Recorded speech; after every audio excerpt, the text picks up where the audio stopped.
your point of view and point of view of other experts, people who are very patriotic, who are very passionate about what's going on within the country and around the country, those who are worried about what's going on at the front line in Ukraine.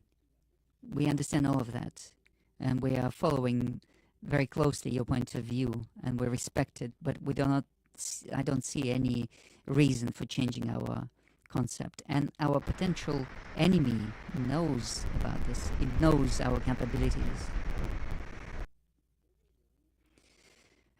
Another thing is, for example, I hear that there are calls to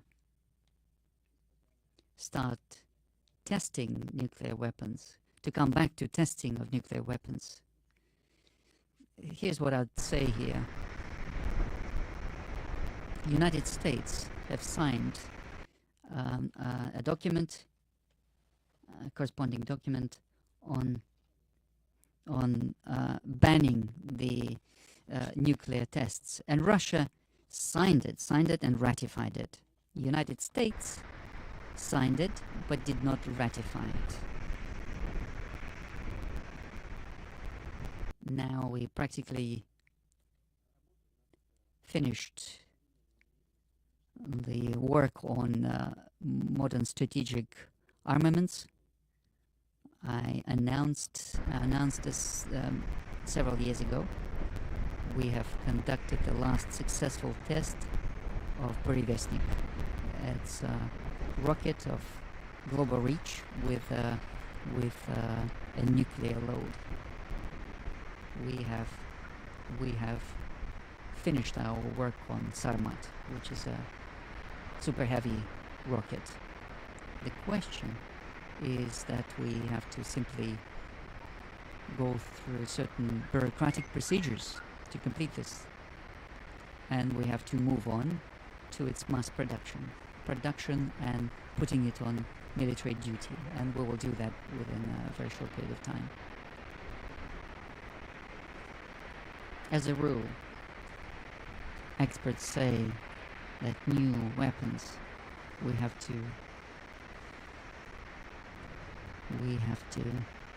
make sure that the military payload works without fail, and we have to test. And I'm not prepared to say whether we need to test it or not, but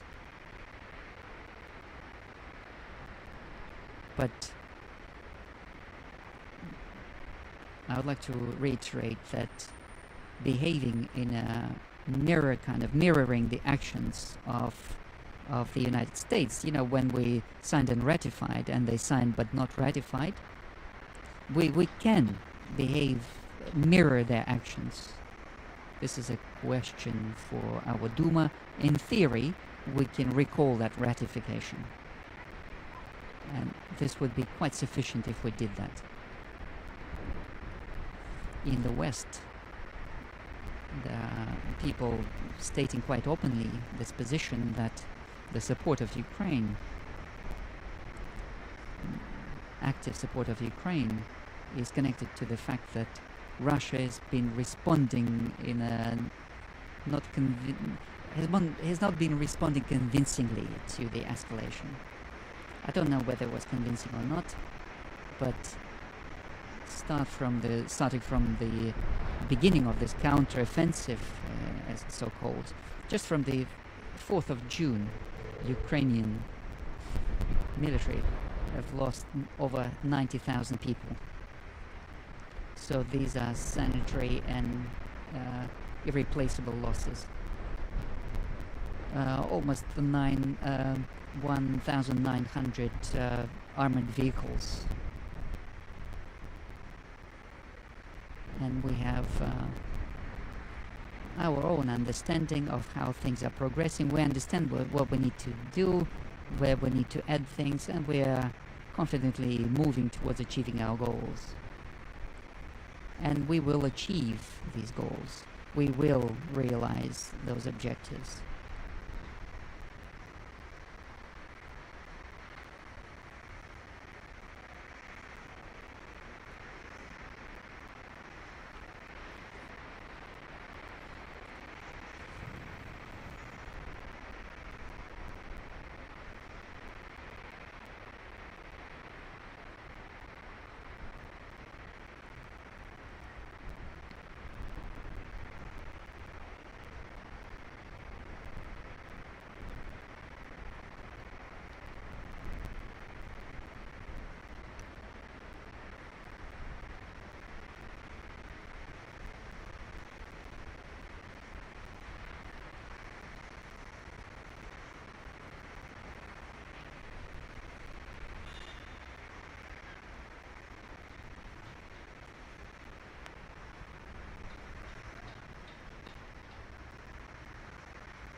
question. So we have a letter for you, which we hope you will read, and we hope very much that you will see that we have addressed this to you as friends of Russia. Indeed, we found ourselves also in a bit of a quandary because we do not agree with the position our dear friend has taken.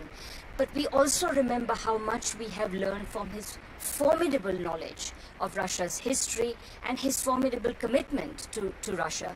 So we just appeal to you that you take a personal interest in this case. Thank you.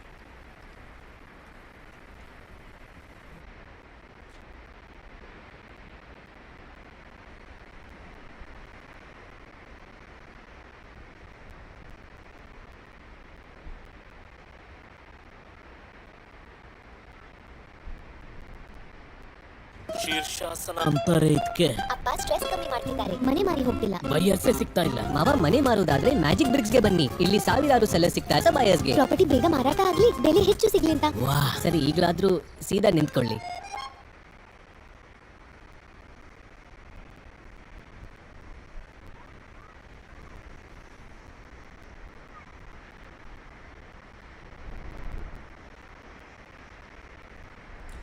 You know, I don't have the details of who Kargalinsky is, but of course I'll accept your paper and I'll look into it and I'll react to this, I promise. As for your question, we haven't agreed. We haven't agreed on you asking this question, but I was expecting it, to be honest.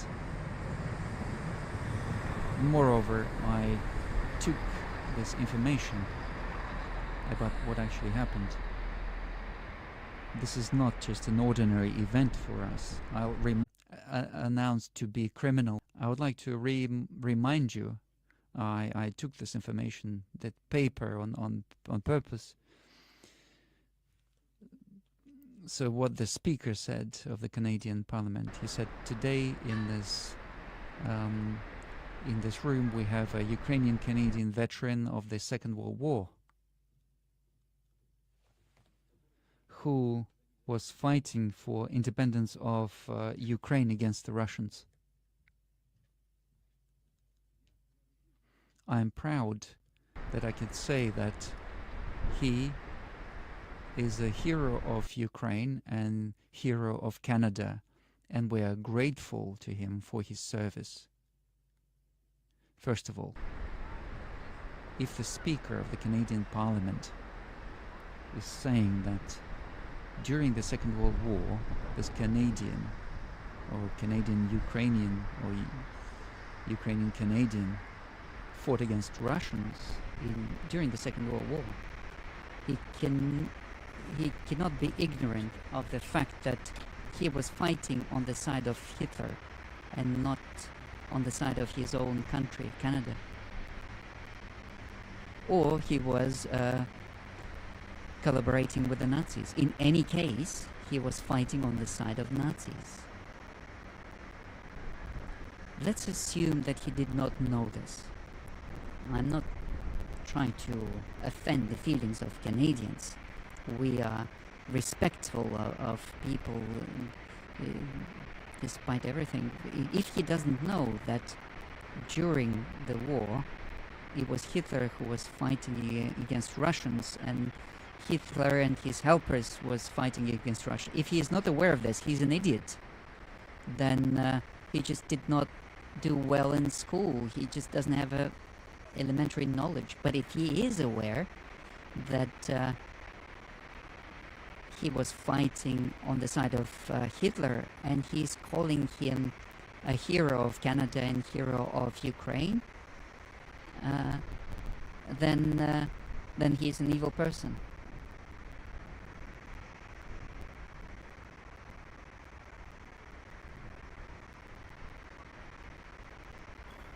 त्योहार है, share तो करना ही पड़ेगा। दादी करूंगा ना, पर ऐसे बेटा पोता खोता, ऐसे बेटा पोता खोता। टाटा संबंध प्रीमियम ड्राई फ्रूट्स ध्यान से चुने हैं, ध्यान से शेयर करें। He's a scoundrel. So these are the people we have to deal with. So these are the people we have to deal with in some Western countries. What's also important here is, so he said that the Speaker of Canada says that he's fought the Russians, and then he now continues to support the Ukrainian military fighting against Russians. So he placed effectively on the same side those who were collaborating with Hitler and those who are fighting with Russians today. He put them on one side. This just emphasizes the fact that one of our goals in Ukraine is to denazify Ukraine, and what that means is that it exists there. The Nazis exist there, and so our objective is to denazify. And of course, what looks completely repulsive is that everyone is applauding this Nazi, especially the president of Ukraine, who's got Jewish blood. He is there, standing, applauding a Nazi. Not just somebody who just follows that Nazi ideology. It's somebody who actually killed people with his hands. So German Nazis created this Galicia division in order to kill the civil population. And this is what is being stated by a Nuremberg trial. So about 150,000 Polish people were killed, and Russians, of course. The Gypsies were not even counted. They did not even count them as people. So they said in the region of 1.1 million Jews were killed in Ukraine. What, is no one aware of this? Did not happen? Everyone knows. Everyone is aware. Was there no Holocaust? And when the president of Ukraine is applauding somebody who was killing the Jews with his own hands, is he trying to say the Holocaust did not happen? This is repulsive. But what they're saying is that all means are good as long as they're fighting against Russia. All means are good, acceptable, as long as they are used against the fight in the fight against Russia.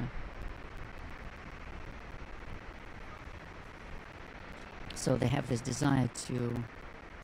I understand they have the desire to win on the battlefield and achieve the strategic defeat of Russia, but can you do this at this cost?